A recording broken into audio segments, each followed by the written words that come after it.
I went to Parliament this morning with the idea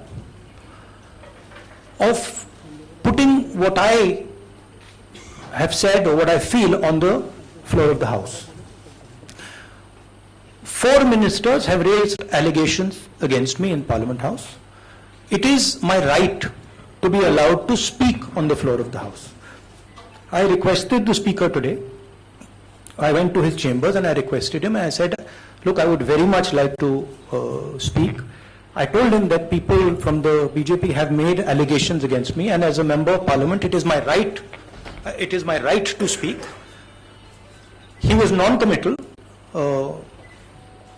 In his way, he smiled. But I'm hopeful that I will be allowed to speak tomorrow. What is going on here? This story started the day I gave my speech in Parliament about Mr. Adani.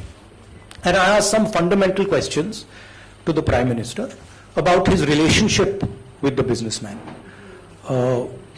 about how Mr. Adani has been given pretty much the entire India-Israel defense relationship, how he's been given the Bombay airport, other airports, how rules have been changed to allow him to be given these things.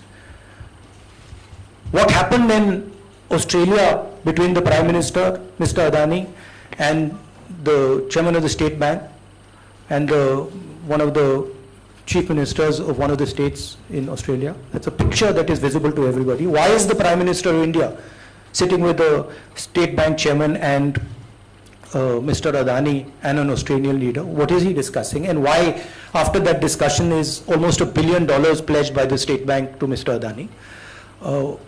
What was said in Sri Lanka? Why Mr. Rajapaksa, a person has made a statement saying Mr. Rajapaksa told him that Mr. Adani was given the contract and it was basically Mr. Modi who told him.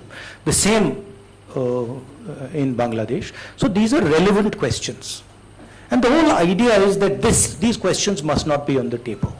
And that is why this whole exercise of 4 or 5 ministers, the Prime Minister giving a speech to distract from this fundamental question, which is what is the relationship between the Prime Minister of India and Mr. Adani and his companies, and more importantly, whose money is in these shell companies?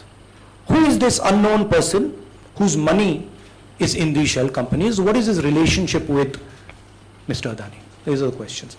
I would like to go into the details with you. Unfortunately, I'm a member of Parliament and I'm hopeful that I will be allowed to speak in Parliament. So I would like to first place my statement on the floor of the House, and then after that I'll be happy to have whatever discussion you want with me.